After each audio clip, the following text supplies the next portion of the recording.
Chapter 80. The next night, I find myself teaching Urchin the most basic form of elementary etiquette in the privacy of my study.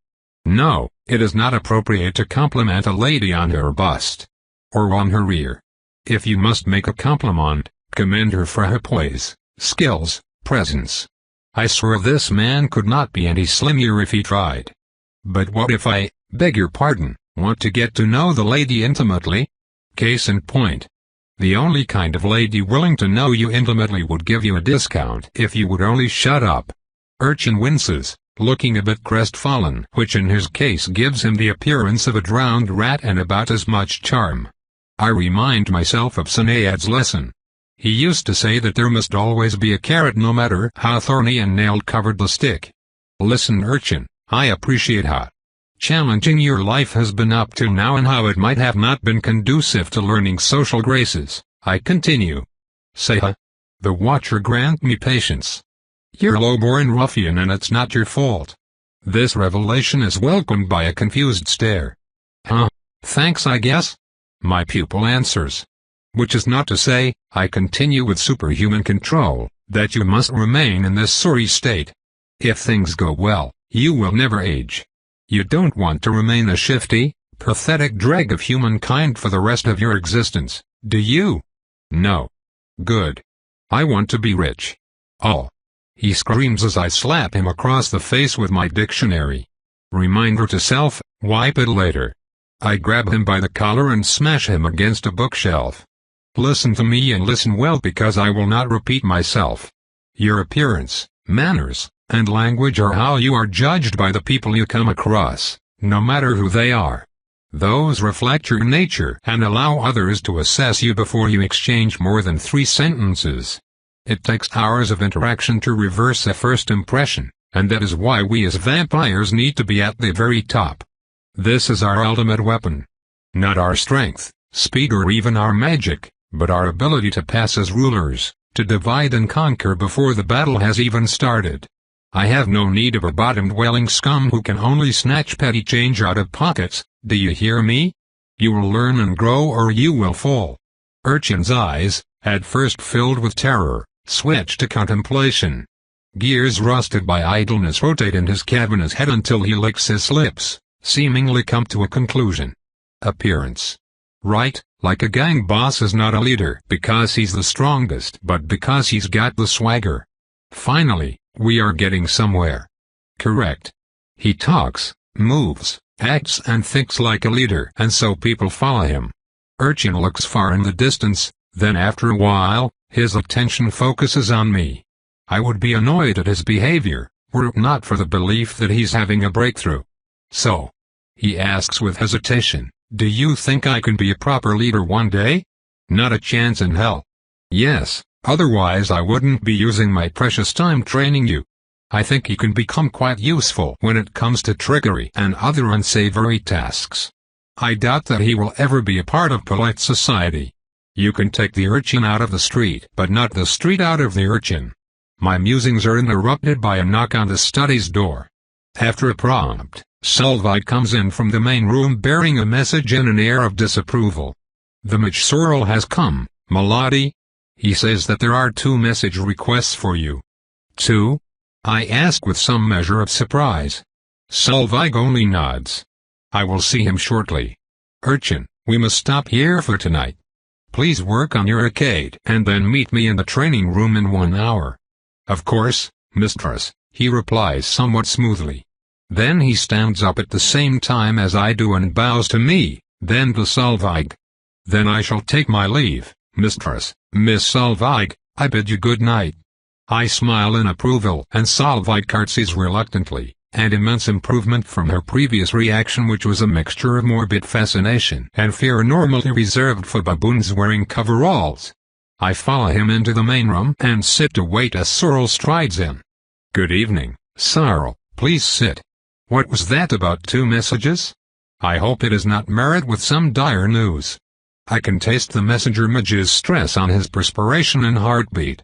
I bear 2 messages for you, Milady, the bearded man declares as his deep-set dark eyes search my face for some kind of reaction.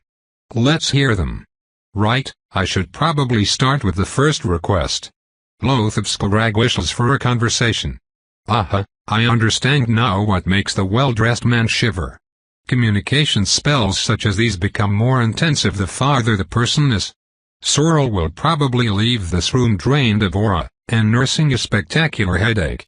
You may start when ready, I declare. The man nods, girding his metaphorical loins, no doubt.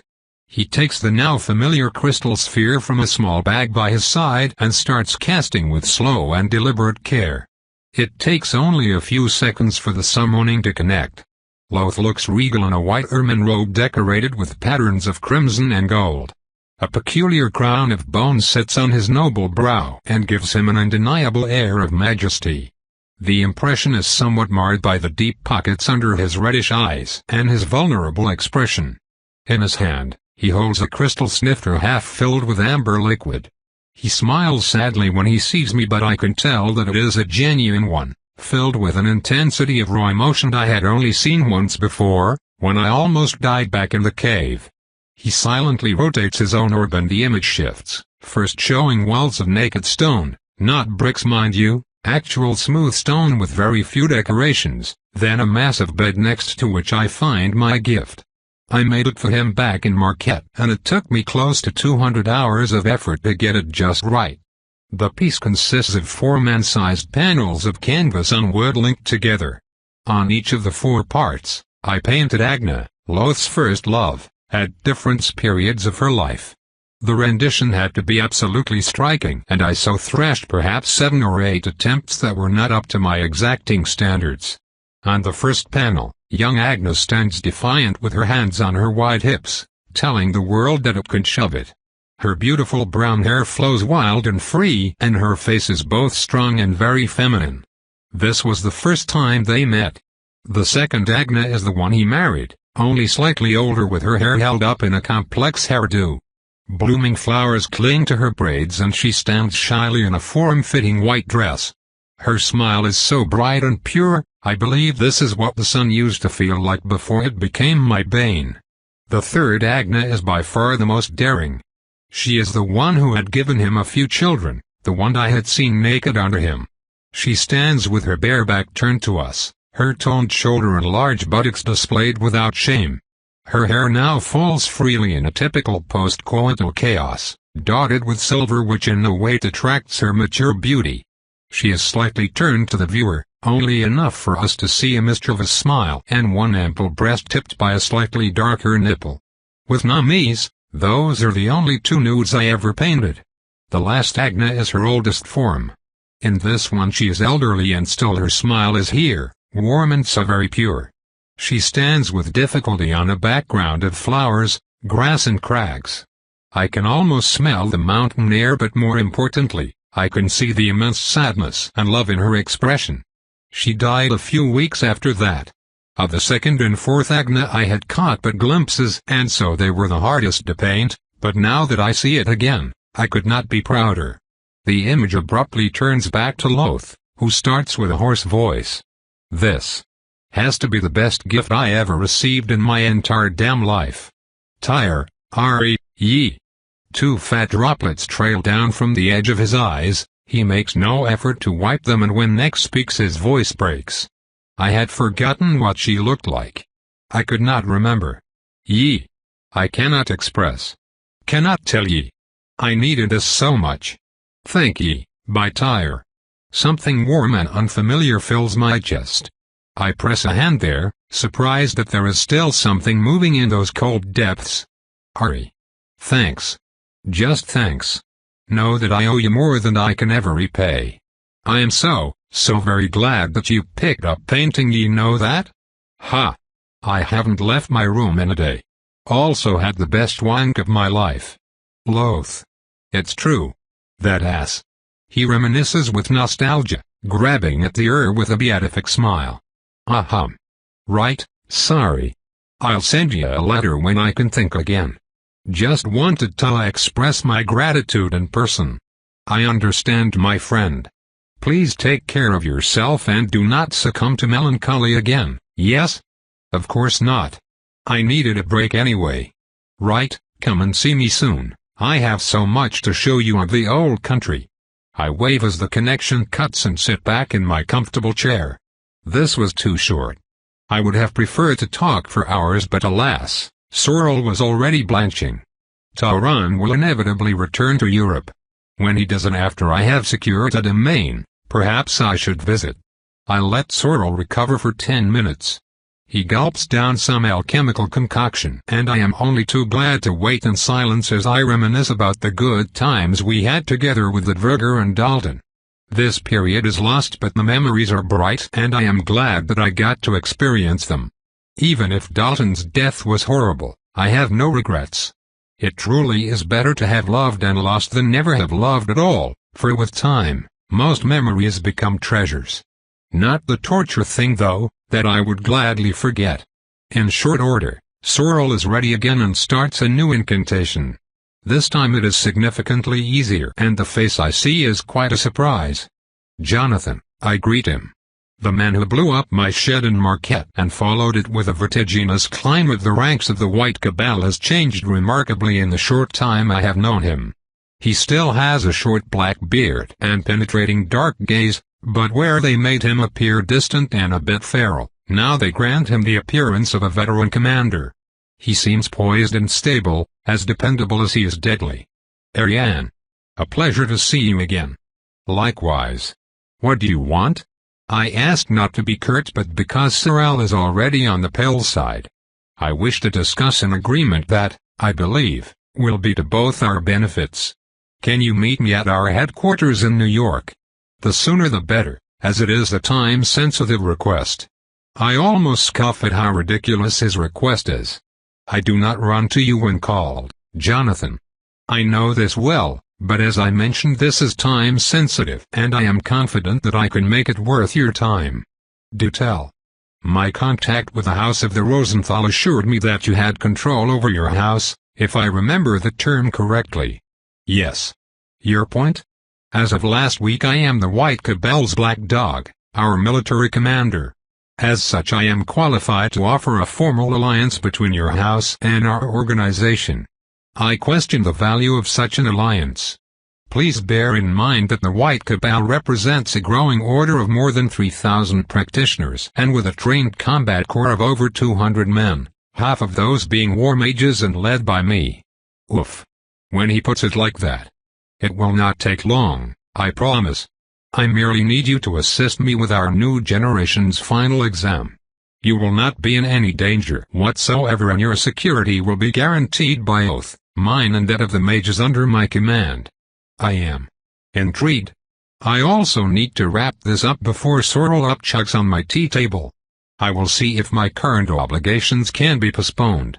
When you say assist with examinations, what do you have in mind? I need you to scare them out of their mind. Oh, this is totally within my field of expertise. Very well, I will need direction.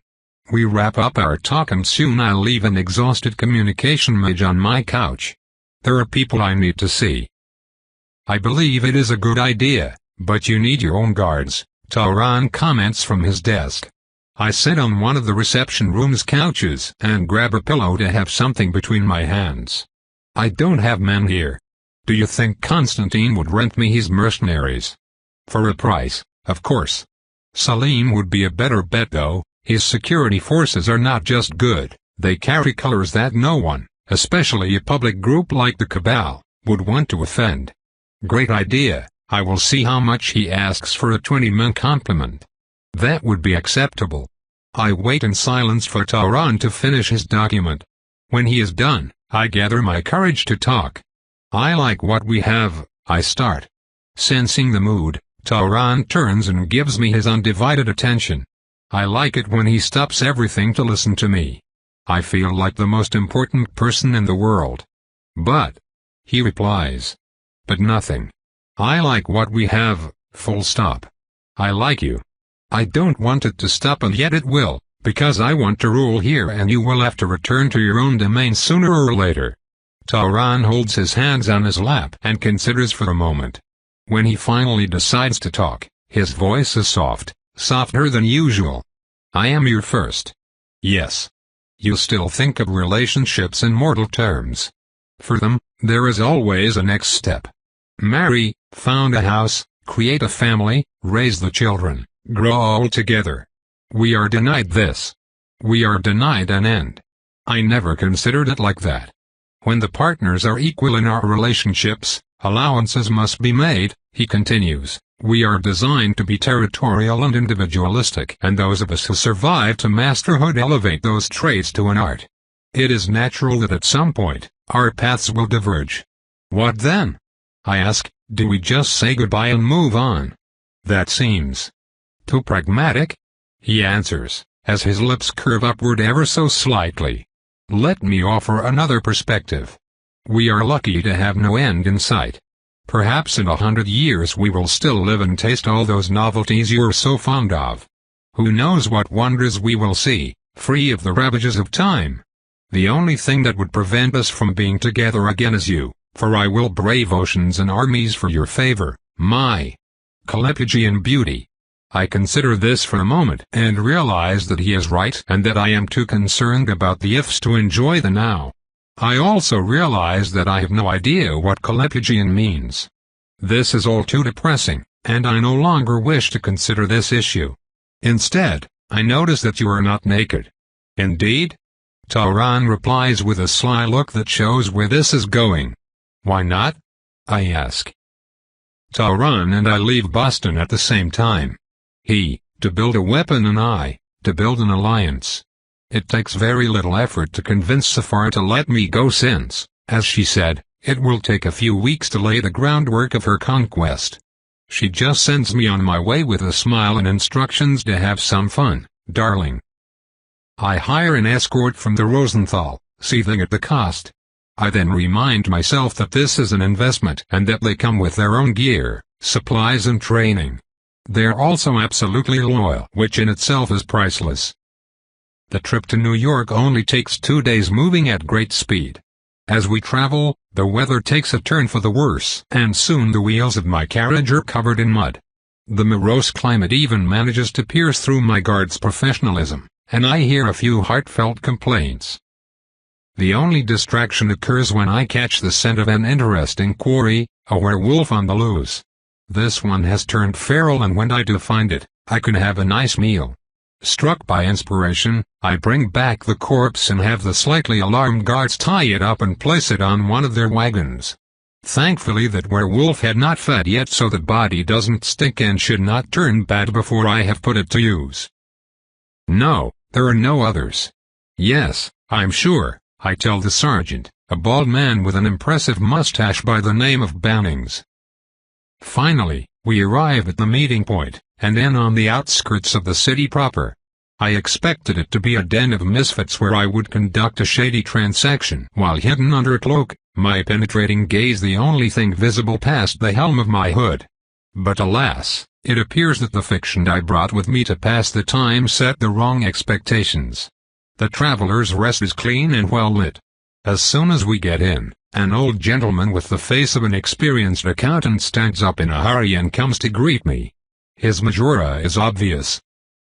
Lady Ariane, it is you, isn't it? Mr. Hopkins described you perfectly. How did he describe me exactly? I asked with a neutral expression. To my delight, the man immediately squirms and I enjoy a hint of schadenfreude at his unease. He said that you would look like a young girl but come in like a wormage channeling a fireball.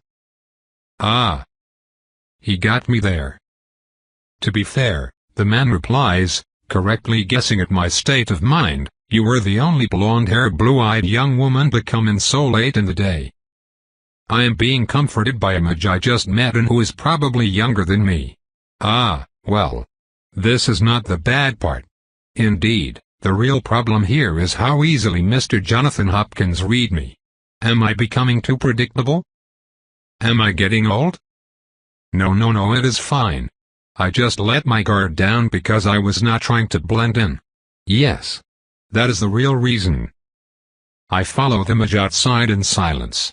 He misses a step when he takes in the veritable convoy I am leading as well as their very distinctive white uniforms. Nevertheless, he is quick to recover, and we follow him through small country roads to the edge of the lands of the White Cabal. We pass by farmlands and animal pens between two stretches of forest. The farms here are not the sorry functional structures I am used to, but comfortable homes in the German style, with wood beams visible on the walls and a sharply inclined roof. The land here is tamed and controlled, under the dominion of the same owners for over a century. At the bend of a road I spot our destination, a long wooden palisade surrounding a tall gate. I can taste mighty enchantments from here. Once more, those are not temporary defenses, but static works embedded into the very earth. It would take more than my claws to tear those open. They are on the scale of what Loth would manage with resources and a bit of time. Thummage, whose name is Potts, turns his horse around and trots back to my carriage. "We have arrived, m'lady. Allow me to be the first to welcome you to Avalon." Pretentious name. "I'll get us through the gate. Mr. Hopkins requests that you do not show yourself, as he would like to keep your presence a secret. We will go directly to his estate and he will explain everything. Would that be acceptable?" he asks with just a bit of worry. I assent, and close the carriage's curtains. The gate guards wave us in promptly, an indication that we are expected. Avalon itself is an intriguing mix between a town and a military installation. We pass by solid stone barracks, as well as offices and furthering, warehouses. There are also inns and restaurants, more often made from wood. Some perpendicular streets are filled with shops ranging from a smithy to bookstores. At this late hour, the people are mostly gathered around a pair of taverns, though the streets themselves are not empty. Patrols walk the deserted squares and empty alleys. I estimate that at the very least 2,000 souls live here full-time. We do not stop and soon reach the outskirts. We ride past the firing range and kennels to more open lands. Spaced cottages fill the place now, each separated by thick lines of trees. We are still inside of the wooden wall which I can sometimes spot in the distance. In short order, we arrive at an unremarkable house where a familiar figure awaits us. I climb down and greet the worried woman. I remember her from the battle. She was a healer who stood up to me and cried a lot, easily recognizable by her white hair and red eyes. Her name was Sola, if I recall correctly. Now that her visage isn't covered in snot, I can appreciate that she is beautiful in a fragile sort of way. "Good evening. Oh, you are a bit early. John is still at a strategic meeting, so we'll have to wait a bit. He won't be long." I follow her to the door of the cottage and stop at the threshold. Sola returns when she realizes I am not following and looks on with confusion before realizing the issue. "I am so sorry. Please come in." I wordlessly follow her in a cozy, if cramped, entrance. An old maid with a disapproving frown glares silently. "Hilda, please escort Lady Ariane to the study, would you?" Sola asks politely. The maid takes in my countenance in the girl's fearful tone. Her behavior shifts from suspicious to respectful in a heartbeat, and I follow her up narrow stairs to a small room on the second floor. There, the homey aspect of the rest of the house is discarded in favor of an almost militaristic installation. Bookshelves filled with well-ordered reports and manuals line the wall, with a single desk set against a large window. Its surface is spotless with the exception of a pile of documents set in a case labeled "To Do." The only concession to comfort is a set of 3 chairs centered around a coffee table, currently empty. "The young mistress will be with you shortly, m'lady. Would you like something to drink in the meanwhile?" "No thank you," I reply. The maid departs and I am left alone, so I decide to peruse Jonathan's collection. Most of the books are treatises of various topics ranging from military to ethics, administration and economy.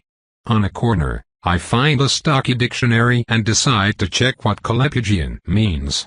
I quickly find the right definition. Callipygian, having well-shaped buttocks. Well played, Tauron, well played indeed. Soon, Sola knocks and enters the room, searching for me with fearful eyes. Her aura spreads from lack of control, further betraying her nervousness. The scent of wood and old books is washed away by a more neutral one. Now, it just smells clean and crisp. She had already demonstrated that ability back in the cellar where I met her. Most peculiar power. I could certainly use someone with her ability in Marquette. Ah, to have a room that smells clean. The dream. Oh, HM, you're here, she mumbles with a small voice. Ah, where are my manners? Would you like some tea? Her face scrounges with the perfect expression of someone who just realized she placed her foot in her mouth. I simply cannot let this opportunity pass. No thank you, I prefer my drinks with a little more. Buddy, I reply, then show her a smile with a hint of fangs. She swallows nervously. Her fluttering heartbeat and the perfume of fear make her truly appetizing. That was a nice one. I shall have to tell Nami when we meet again. Alright. John should be on his way back now. I'll send him up. HM. Bye. And then she runs away. John, huh? I cannot help but notice that it looks like she lives there, and I saw a ring on her finger. He is a fast one. It takes less than 10 minutes for the man himself to stop in front of the door. I hear the imperceptible noise of a mechanism and turn to see that a previously hidden spying eye allows him to see in. I wave, and he enters. Forgive me. One can never be too cautious. To be fair, he is the right amount of cautious. I am the one taking inane risks coming here. I do not mind. So, you wanted to talk. Right, talking. Talking. The curious man moves to the table and joins me in one of the chairs. He places a mug on the table from whence emerges wafts of tea. He takes a sip before continuing. I have done more talking in the past 3 months than in the past 5 years combined. The cost of responsibility. Indeed. I have to explain not just the thing, but the why of the thing and the how of the thing, and I need to acknowledge and thank and compliment and argue. Why can't everyone think with their head and focus on the goal? Why all the pointless bullshit? Ah, that type. Jonathan sees politics and social niceties as a waste of time, a specificity of people whose intelligence far outstrips their social graces. Politics is an inevitability. He will get used to it, eventually. See it as yet another tool in his arsenal. Apologies.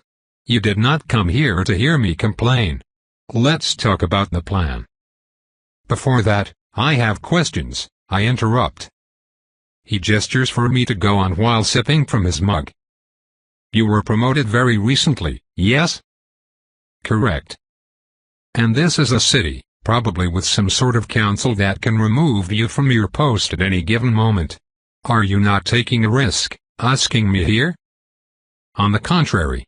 I will be honest, I believe your presence will solidify my position and bring me, and us, multiple benefits. Does it now? Yes. I shall explain, since I am the one who asked you here. First, the current generation of war mages is graduating from our courses, and there is a major problem. You see, they are exceptional. So good, in fact, that the old-timers have already started to call them the golden generation. At least 8 of them have the potential to become archmages. They know it, and it makes them cocky. Careless. As things are going now, half will die in their first few missions. I see, and you need me to calm them down. More specifically, I need you to terrify the ever-loving shit out of them. Language, I protest. I mean it, he continues. They need to face you to understand that they remain humans in a world of old monsters. I mull this over. The way I see it, I am training mages to face vampires. I share my sentiment with Jonathan, who only scoffs. Please, no amount of training can make us match your speed. Besides, I am serious about that alliance. Allow me to continue. The second benefit is political. Half of the council opposed my ascension to the title of Black Dog after Coleridge resigned, even though he designated me as a successor. They question your former affiliation? Not even that, I am just an outsider to them. The old guard is loath to share their power with newcomers. Fortunately, The selection of a new dog is mostly made by fighters since the Cabal's creation. Your support will greatly increase my prestige and demonstrate my abilities as a diplomat, a skill that I have not demonstrated yet. My opponents have criticized me for that. At length. Which brings me back to my previous question. Won't they see me as a monster? It is, after all, what I am. You underestimate the mystique around your kind. You are less seen as something to be fought and more as an inevitability. You, especially, led us through a blockade that would have been the death of us all. My men witnessed your savagery and spread tales of your actions upon their return. Trust me, your presence here will give me a cachet that will solidify my position beyond the Council's ability to damage. What about my well-being? There are probably more than 1,000 mages here, and I have 20 guards. A well-coordinated assault could cause my death. In conflicts, mages don't count. War mages do, and they're all under my command. With that said, I took the liberty of having a secret shelter dug 100 yards from here, its entrance camouflaged by powerful enchantments. You can slumber there. I do not like this, but I will agree if that alliance of yours proves interesting enough. Ah, yes, thank you for the reminder. This is not the third advantage your presence brings me. That one. I would rather tell you after the test, since I am not sure it will turn out to be correct. There was something else I wanted to address. Jonathan places his cup on the table and leans forward. Our eyes meet, and I notice that he wears a pendant that protects him against my charm. Like most of those, I could bypass it with time and effort. I will not, because we are negotiating as equals. Do you know what New York's most important feature is? He continues. I gesture for him to go on.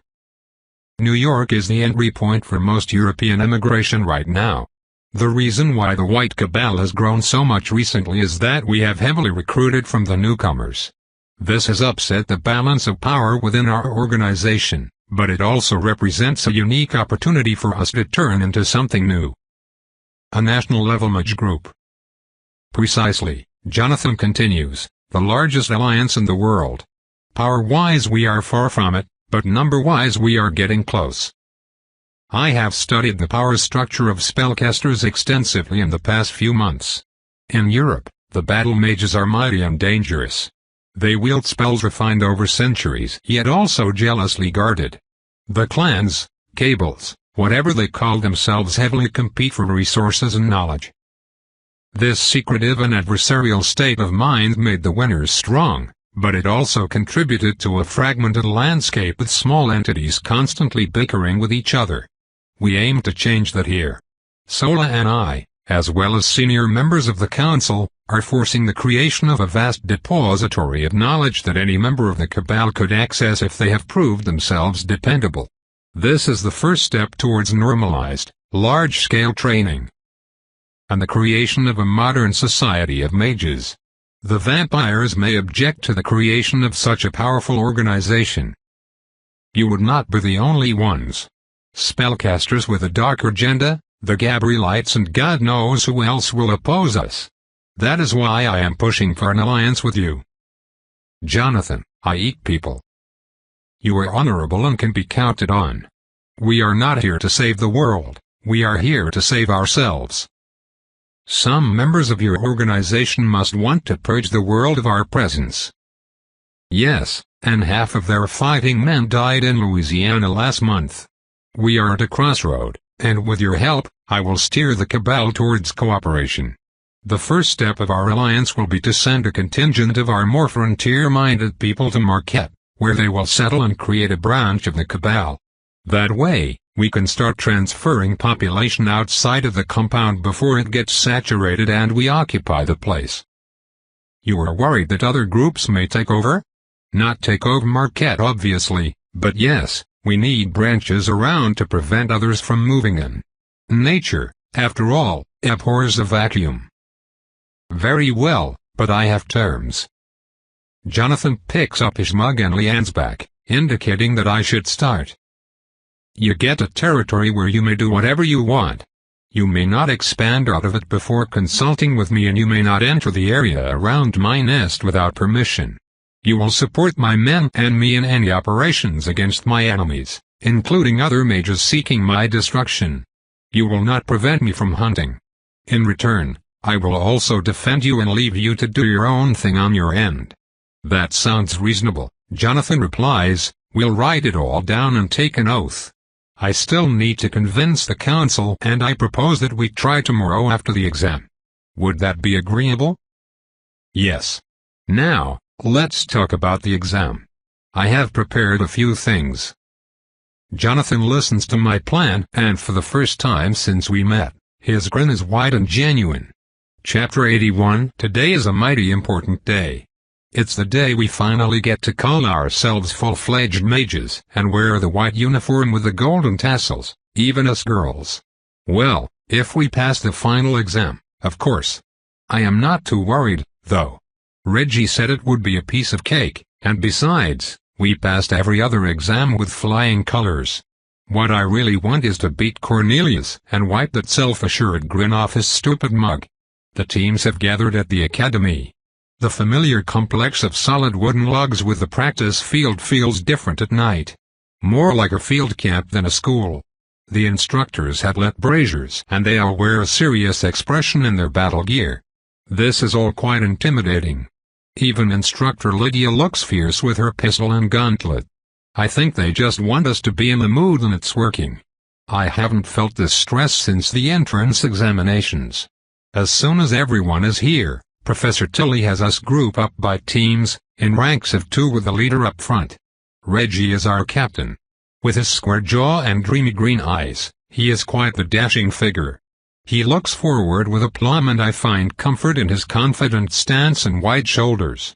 That Cornelius wastrel sneers at us, but our dauntless leader would not even acknowledge his presence. That will show him. After Reginald, there is Carmilla, looking as fierce and aloof as usual. True to her nickname of the Amazon, she stands tall and uncaring, looking nifty with her saber. Our shield master Cedric is his usual bubbling self.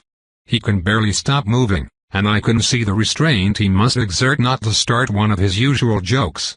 Oh, what a cad! I hope his good mood carries us through this ordeal as well. Then, there is Will, as silent and brooding as usual. I'm sure his keen intellect is already picking up clues and tips to help us get ahead. And then there's me. I may not look like much, but my fiery bolts are second to none. I worked hard for this, and even Professor Tilly commended me for their power and accuracy. Take that, Cornelius. Where are your tradition and lineage now, huh? You can shove your mongrel remarks up your, before my thought can finish. A man exits the command room and walks to the center of the line of teachers. It's the Black Dog himself. My God, he is so young. I knew this, of course, but to see it with my own eyes. I met old Coleridge when he oversaw the entrance ceremony last October and, well, he looked like that kind of general from the stories who cares for his men. This Hawkins person is different.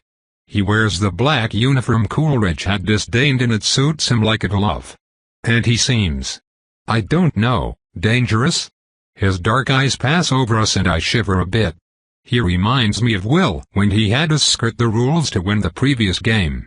Like he would go to any length to achieve victory.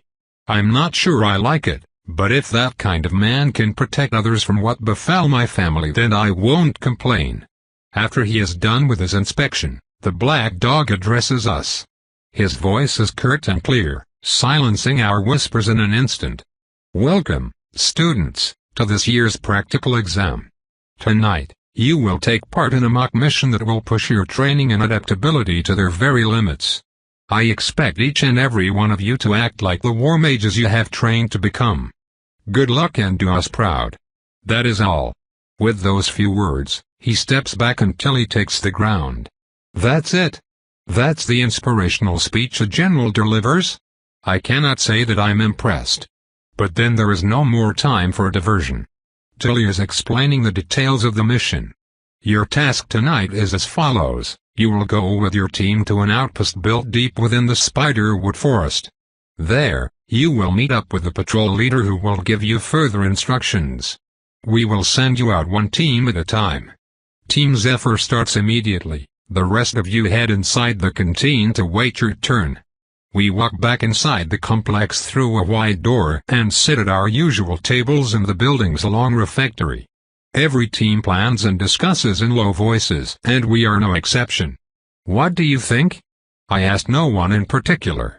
Orientation, followed by a patrol and a fight. Carmela starts in her smooth alto. The spider wood is dense enough that they can set up an ambush. Test our awareness. So kind of you to untangle that web, Cedric deadpans, forcing all of us to groan. Yet when we resume our conversation, the mood is slightly lighter. This is Cedric's gift. He can always bring levity at our darkest time, like that time he comforted me during Christmas. I do not know if the others have noticed how much of a difference it makes, but I have. I agree with Carmela. Reginald continues calmly, I think we can use lanterns until the camp, then switch to spells during the patrol.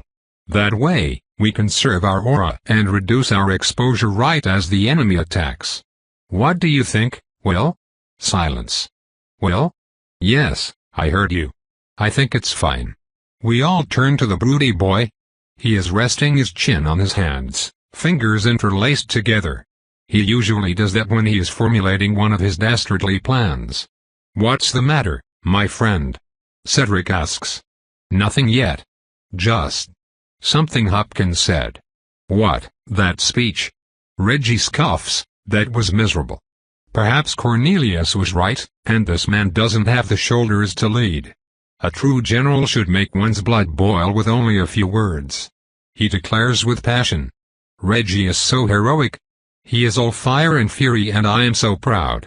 With him as a leader, we are the best team around and fear nothing and no one.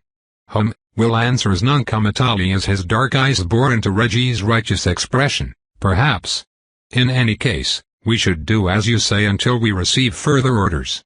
We continue to converse as two more teams are led away. Soon, only Cornelius's team, as well as Fennec's team, Pearl team and ours, are left.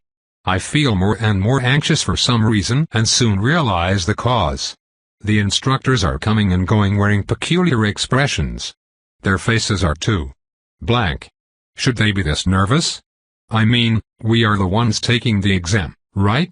Soon, it is our turn and Tilly leads us away to the armory where we retrieve our gear, as well as lanterns, a map, and other sundries. Is something the matter, sir?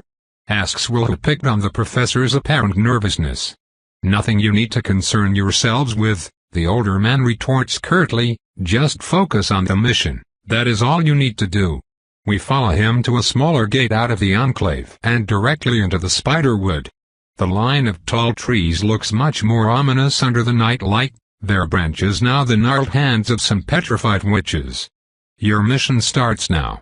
Good luck, Tilly says, then hurries back as if there was an emergency. That's queer, Cedric observes with furrowed brows. We do not reply, and soon all turn to face the expanse of dark woods before us. Spiderwood may have a sinister name, but in truth it's just a large patch of wood left completely untamed at the edge of Avalon.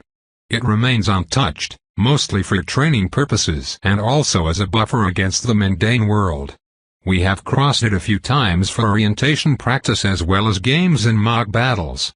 The capture the flag operations are particularly fun because the wood is so dense.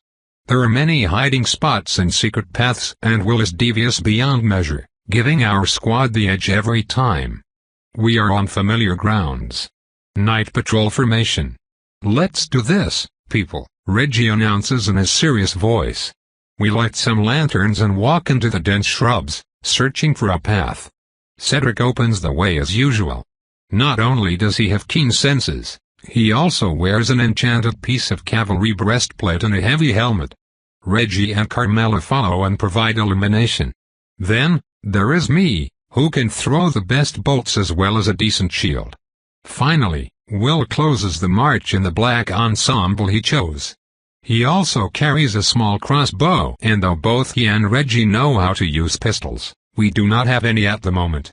We walk slowly through the dense vegetation in a single file, and I am grateful that the clothes we wear are thick enough to protect my legs from both brambles and insects.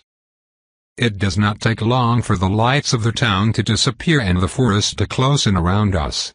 The world is reduced to bulbous tree trunks strangled by ivy, branches and roots that grab at our feet and above our head, an impenetrable canopy. The two bobbing lights from the lanterns become our talismans to ward off the darkness. All I can hear are our heavy breaths, the snaps of broken twigs and the creaks of live wood. After a while, a curious sensation of timelessness grips my heart and I start to wonder if perhaps we are lost, if the trail no longer exists and we cross some fey arch to disappear in this green hell for all of eternity. Fortunately, we find the beaten path before this curious idea grows into more than a fantasy. That's the Wilson Trail, Reginald comments. We can follow it to the flag clearing, then the camp is just around the bend, according to the map. We turn right and walk for another 15 minutes. It feels good to see the stars again. Eventually, the path widens into a glade with a massive willow tree at its center. That's where we won our first capture the flag battle against that pompous dolt Cornelius and his cronies. I remember the area well, except that under the light of the moon it feels much less friendly. Also, was this always here? Jesus Christ! What? We gather in front of the huge trunk, struck by disbelief. Its previously pristine bark is now shredded, lacerated by a double set of claws. The marks are so deep that I could easily hide two knuckles in the furrows. It's like a beast marked its territory or something, Cedric exclaims. What kind of beast? There isn't anything in the spider wood that can leave such marks, Carmela objects, her hand on the hilt of her saber. A black bear? Reginald suggests, hesitant. Will approaches and silently places his hand against the maimed bark. Even spaced at their widest, there is no way for his fingers to touch the outermost ditches. My God! I helplessly remark. A black bear? More like a grizzly. Do you recognize the markings? Reginald asks our resident know-it-all. Maybe, we'll answer cautiously, it's just that. No, it can't be. Well, out with it, man, Cedric urges. Werewolf. We all freeze in shock and horror. The final exam can't be a werewolf, right? Cedric asks with fear. Impossible. Don't be ridiculous, man, Reginald chides him. They would never allow fresh recruits against such a monster, and particularly not in a wooded area. No, I think it's unexpected. What should we do then? We can't exactly go toe-to-toe against the werewolf. I agree that it would be suicide, but right now we need to link up with the patrol at the outpost. It would still be safer than heading back. We all agree, and I remember the classes we had on werewolves. They are accursed humans who turn into giant lupin hybrids under the influence of the full moon or, sometimes, voluntarily. In wolf form, they are vicious creatures that kill for sport. They are incredibly fast, monstrously strong, and their claws can carve steel as if it were wax. They are even more dangerous in forests, and the deadliest ones temper their savagery with human-like cunning.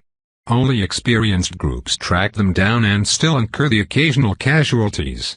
I remember that Carmela's elder sister was killed in such a hunt, poor thing. If this is truly a werewolf, we must act with all haste. We are vulnerable.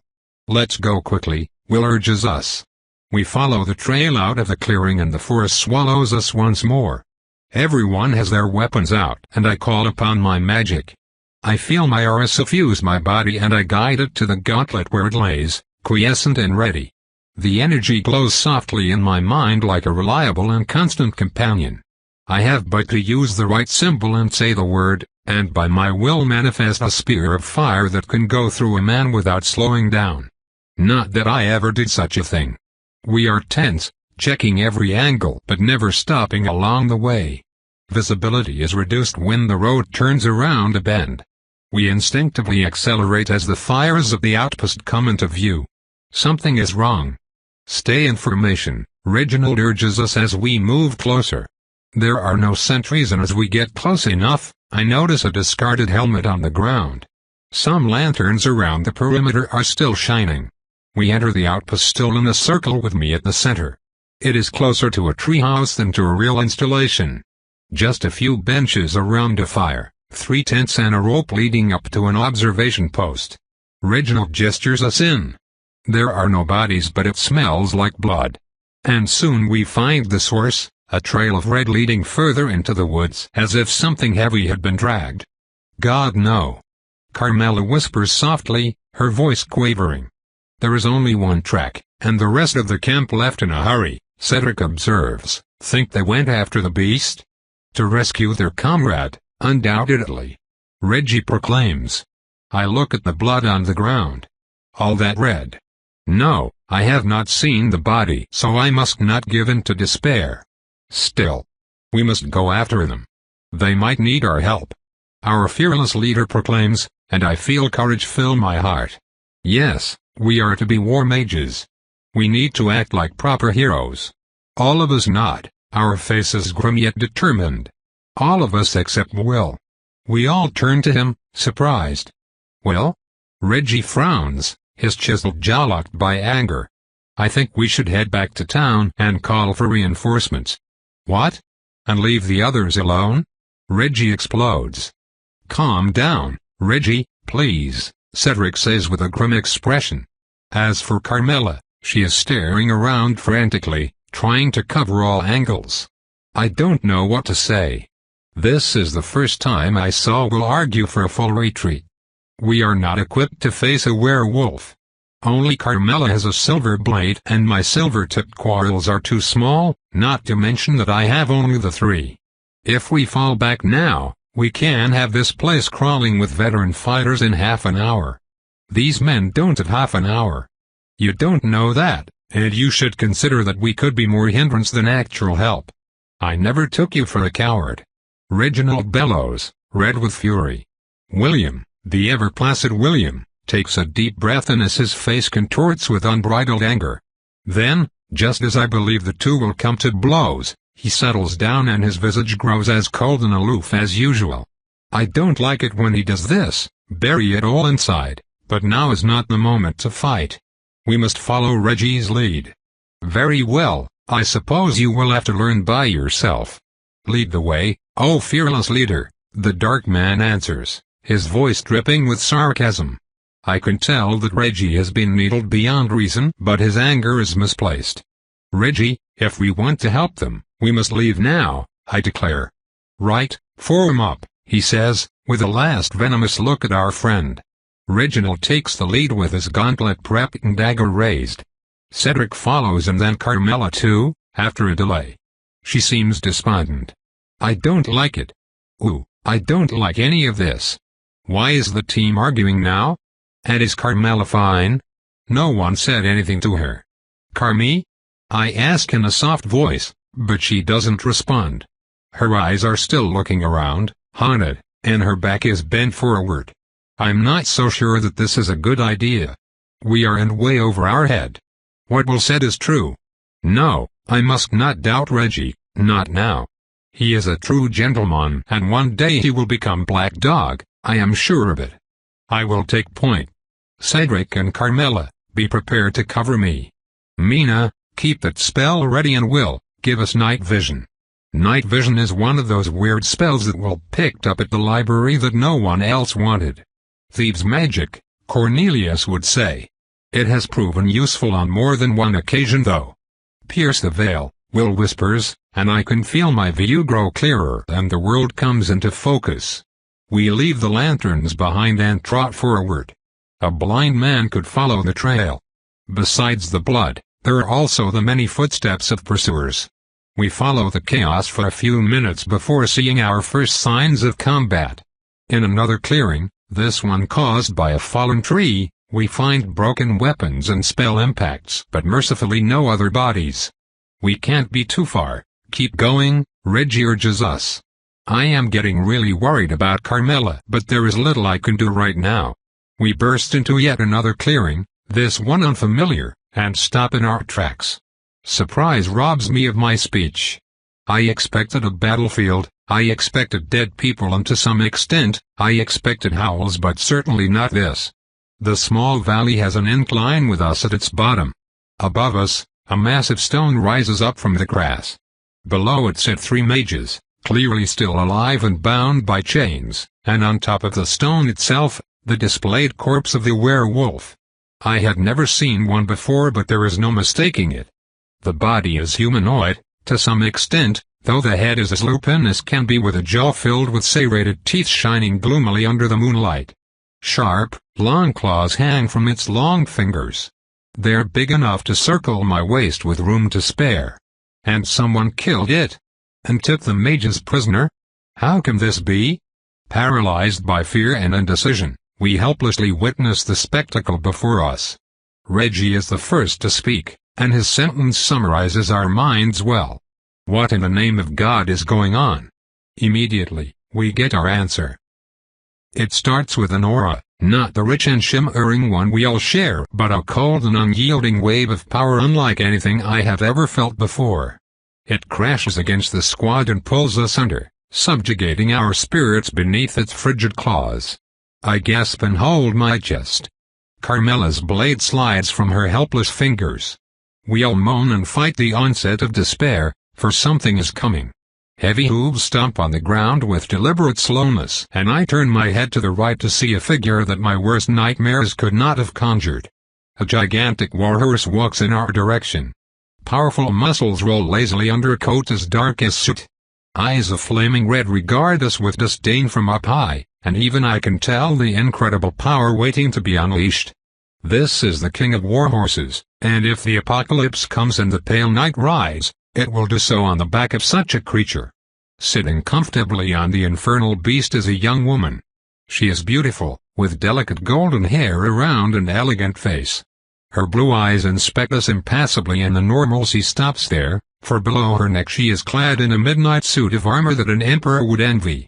An intricate lattice of plates clings to her lithe form, and on her chest, she bears an unknown coat of arms as strange as it is threatening. She also holds in her hand a cruel hunting spear coated with blood. The aura comes from her.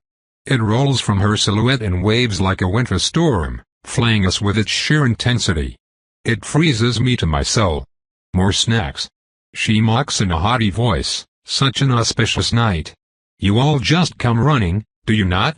I turn to Reggie, too out of sort to even start to think. Who are you and what have you done? This is White Cabal territory, he boldly claims. I say this is my territory since I hunt in it, she replies, uncaring, and I hope that you will offer more of a challenge than your predecessors. Release our friends immediately, Reggie orders with a squeaky voice that I can barely recognize. I turn around and see that Carmi is ignoring us, still staring at the wolf's corpse while Will's expression is a frozen mask. The only other person to react is Cedric. Reggie.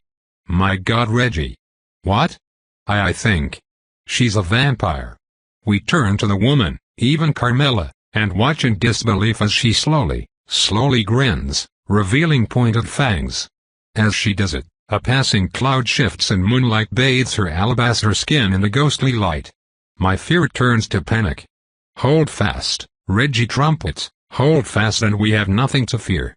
We are the shield of Avalon. The woman chuckles and slides off her mount with preternatural grace. She steps forward while twirling her spear in the air, then stops 15 paces away from us. You have nothing to fear? Let me put this to the test. Then she disappears.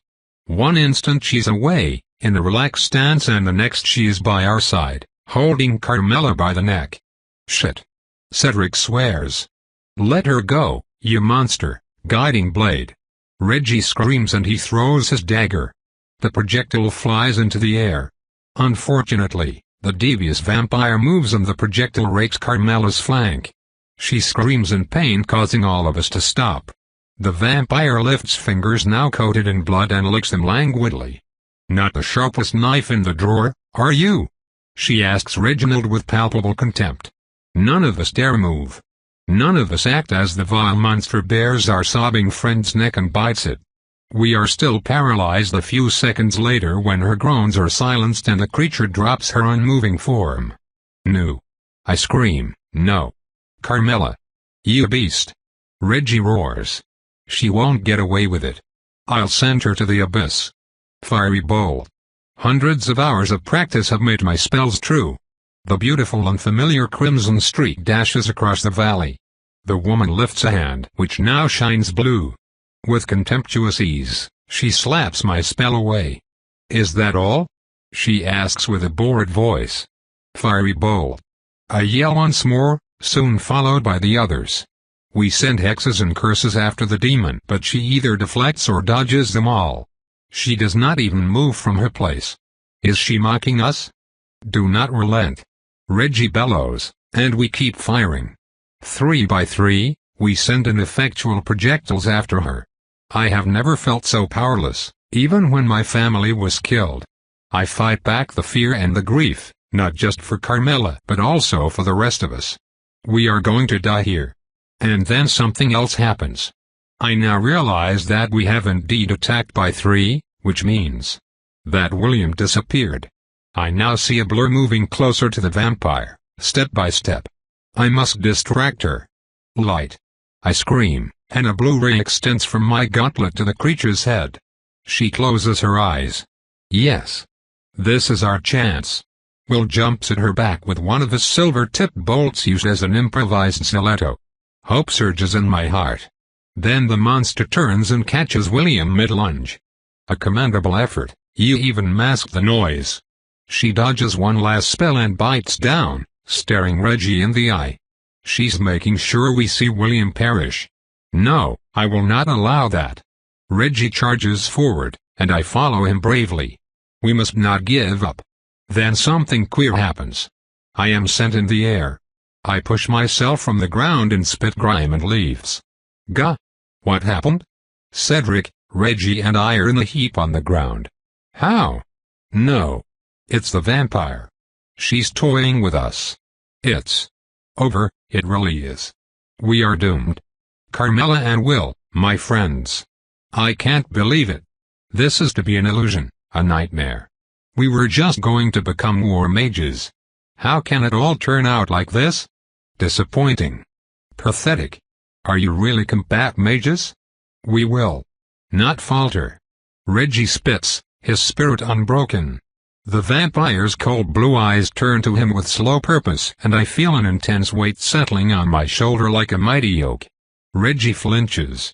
You must be the leader of this sorry lot. I am Reginald Lewis. I care not. The vampire interrupts and Reggie's voice dies in his throat. I feel something like a presence in my mind, a pervasive poison that fills me with dread, but try as I might, I cannot shake it off.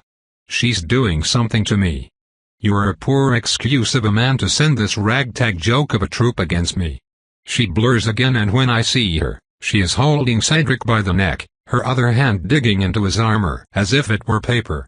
Cedric, kind-hearted Cedric, squirms and screams in her hold. When will the nightmare end?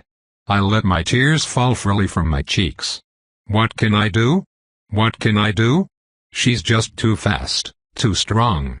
Nothing we've done even bothered her. There, she continues casually as if she were entertaining guests, do tell him about honor and glory. Go on. She squeezes and Cedric yells in pain. Your pointless sacrifice honors the Cabal. Your fighting spirit will live on in the afterlife. She declares in a fake voice, a mockery of Reggie's previous statements. Go on, leader, she urges Reggie.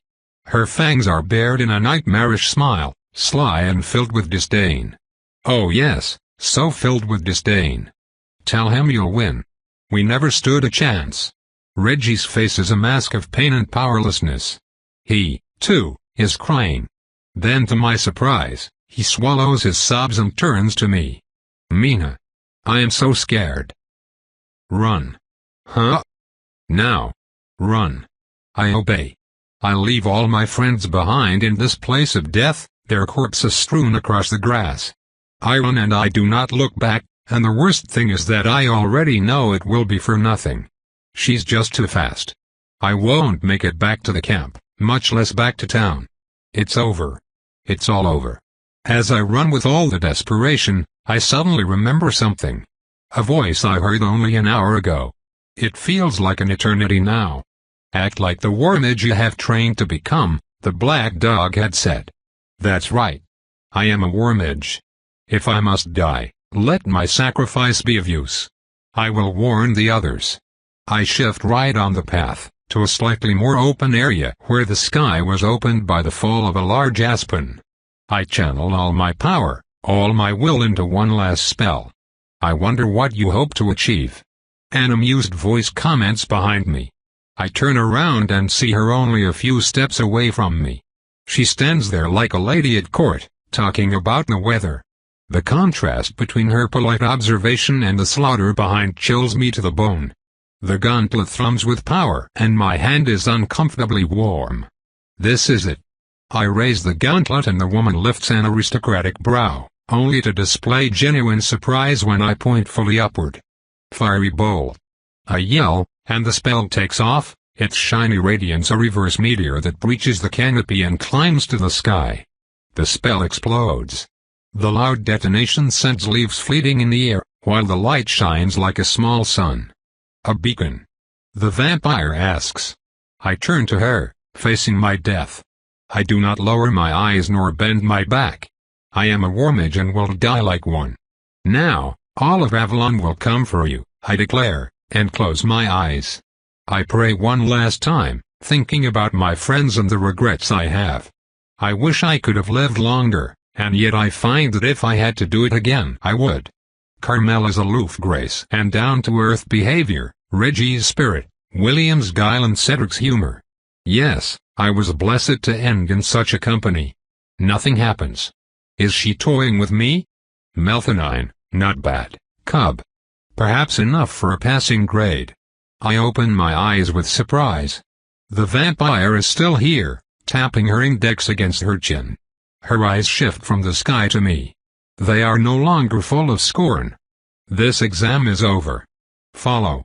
What? What? I sputter. What? Huh? This was not real? No? This was all an exam? No, impossible. The bodies, the blood. No? Maybe. Is this a farce? Am I dead or hallucinating the entire scene? This is too much. I burst into tears. If this is some sort of cruel game, it is not. Your friends are waiting. Come, I don't have all night. I stand there, racked by emotions.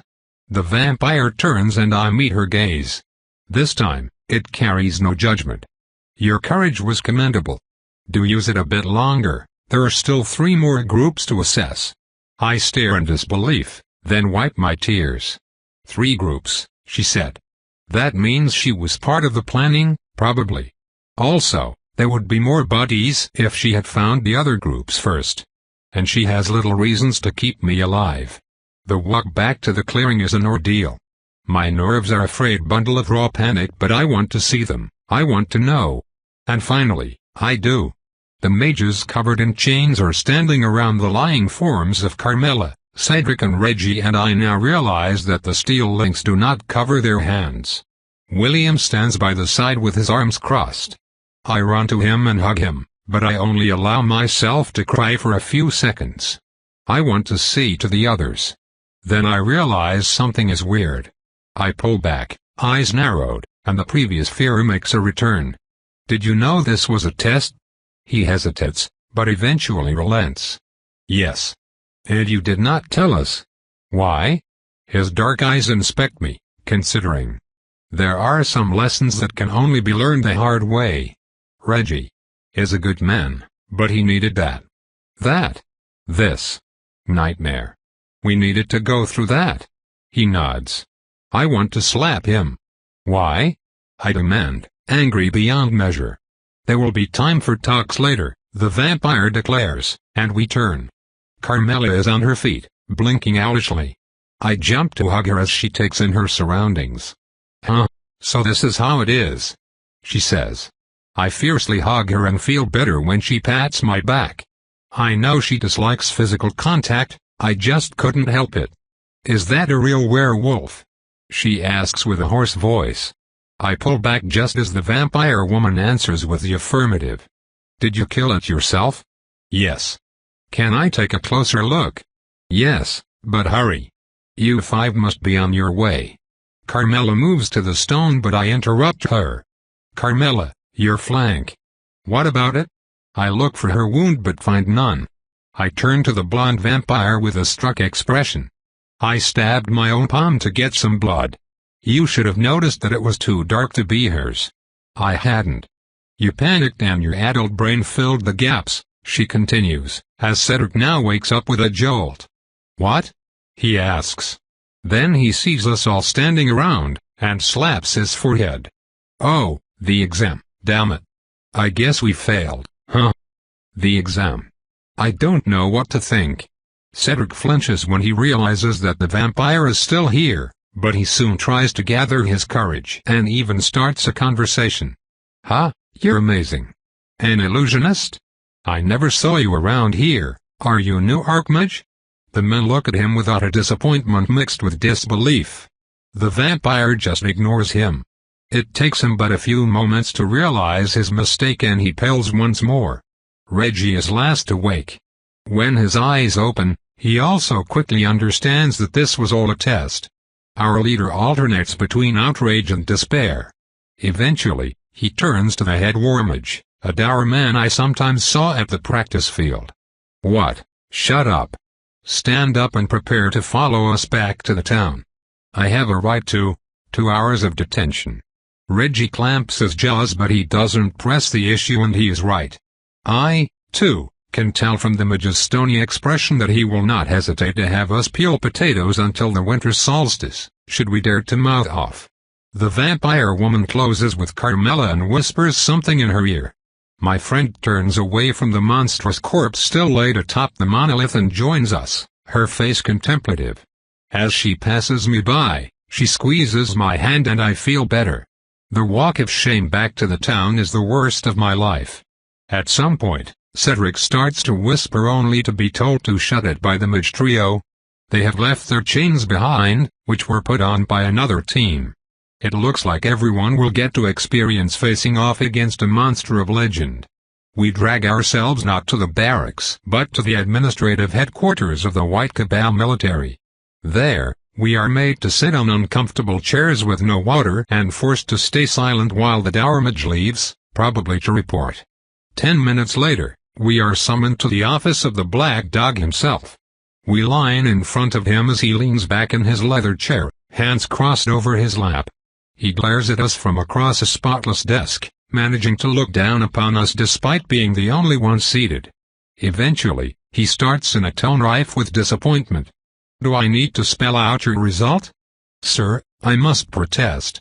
Reggie starts immediately. You must. The dog interrupts him. Do you object to my methods? Perhaps you find me unfair. Perhaps you find my standards too high. Reggie reddens with shame. Which specific aspect of this task did you find to be too hard? The vampire. Indeed? Did I ask you to kill a vampire? But, did I? Black Dog Hopkins demands, raising his voice for the first time. Silence. Answer me, Reginald Lewis. Did I give you the impossible task to kill a vampire at any time of the briefing? Silence. So far, 2 teams have passed this test and will receive the title of Warmage. Impossible. Reginald sputters. The Black Dog smashes his fist on his desk and we all jump in surprise. His next words drip with contempt. You have all been judged according to the exact same standards. Team Phoenix and Flame successfully pulled back and reported the presence of a werewolf, as well as the disappearance of the patrol. What? But, this is cowardice? Reggie exclaims. Mr. Lewis, what was the consequence of your so-called bravery this night? No need to answer, I will spell it for you. You and your entire team were killed to the last man, only managing to give some semblance of warning to our town because of the presence of mind of Mina Kincaid. Did I summarize your achievements to your satisfaction? Silence. Reggie looks defeated, humiliated. I have never seen him so desperate. He who would always keep calm under any circumstances is now on the verge of tears. I want to comfort him against that miserable Black Dog, and yet I do not because deep inside, I am troubled. Yes, we acted foolishly. William was right when he suggested a retreat. What looked like cowardice was in fact common sense. The White Cabal military is a professional outfit dedicated to the defense of our kind against the horrors of this world and those who would seek to enslave or exterminate us. I will not accept glory hounds and sanctimonious imbeciles in the ranks of my beloved army, for failure is not an option. That is why, Mr. Lewis, we do not charge in against a superior opponent with no plan. That is why, Mr. Lewis, we prioritize the survival of our team through common sense and basic logic. And finally, that is why, when lectured by a superior officer, we do not question and object but stay quiet and listen. Do you understand? Yes, sir. Mr. Hope, Lady Ariane informs me that you saw through the whole thing. I am tired of wasting my breath on a bunch of incompetent morons. You will explain the situation. William licks his lips and turns to us. He is a bit hesitant at first, yet soon his words flow with the same precision and clarity as when he explains his plan. The first hint happened during the speech. I can tell that you did not pay attention, so I will remind you. Act like the war mages you have trained to become. I whisper, my eyes widening. Precisely, Will says with approval. This was a strange thing to say. I expected him to speak about valor, intelligence or some such, but the specific wording and brevity of the message struck me as odd. Then there were the marks on the tree. They were a little too obvious and also lacked some other elements of territorial marks. Huh? Cedric asks. Urine and fecal matter, William adds helpfully. Oh. In any case, the camp was also a setup. The trail was too clean. Normally, you would have a large splatter at the site of the attack and more chaos where the victim would try to get free. I was pretty sure that this was all a trick by that time, and that's why I suggested that we fall back. Behind Will, the black dog allows himself a small nod, the only sign of appreciation he has shown so far. Why not tell us? Cedric asks, stupefied. Reggie remains silent, but he, too, looks curious. That would have defeated the purpose of the exercise. We were meant to realize that we were outclassed and retreat, which I tried to explain. Instead, you called me a coward. William's voice is not judgmental. If anything, he looks sad. Reginald purses his lips and averts his gaze.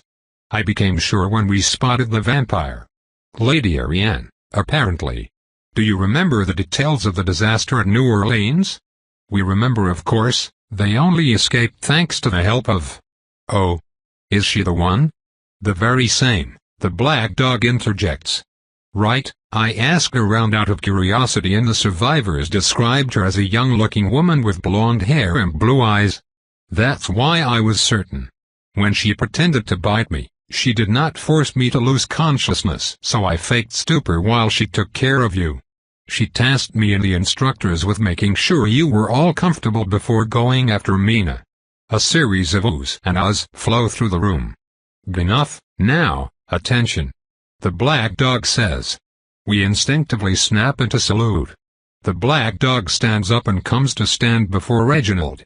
He is quite tall, I notice. Reginald Lewis, your performance was dismal. You allowed your lust for glory to get to your head, leading to the death of your entire squad as well as a failure to inform command of your situation. You did not order the creation of a defensive perimeter to delay the vampire, instead attacking her recklessly. You disregarded the advice of your subordinate and insulted him in front of his peers. You fail. You are hereby relieved of your position as squad leader until you pass the seminary on squad management to the satisfaction of your instructors. He walks to Cedric. Cedric Birmingham, you remained quiet when your fellow member objected to Mr. Lewis' inane plan. You remained quiet after witnessing signs of a dangerous enemy. You failed to acknowledge your squad members' intense emotional distress. Cedric turns to Carmela, face stricken by surprise then by guilt. And you omitted to establish a defensive shield to delay a superior opponent. You fail. You will attend intensive training for 3 months. Following which you will be allowed to take the exam again. He turns to Carmela. Carmela von Lieb. You should have known better. Yes, sir. You fail. You will follow the same program as Mr. Birmingham here, as well as compulsory counseling. Yes, sir. She lowers her head. Mina Kincaid. I want to close my eyes but I do not. I keep my spine straight and look forward. Not once did you question your leader's poor decision, nor did you act on the distress of your comrade in arms. You followed blindly. You fail. Yes, sir. Compassion and intelligence mean nothing if you do not use them. I expected more from you. Yes, sir, sorry, sir. You will attend the same training as the two others. He stops before the last member of our group. William Hope. You displayed wisdom by objecting to the plan and loyalty by still sticking with your friends. Lady Ariane says that your obfuscation spell is, and I quote, amusing, though he should also work on his smell. You pass. You have two choices. You can remain with your friends as they attend the supplementary training, or supplementary training, sir. I expected no less. He walks back behind his seat and picks the next paper off the bundle in front of him. You have your orders. Now, get out of my office. We leave. What a night. Tope continued. Thanks for listening.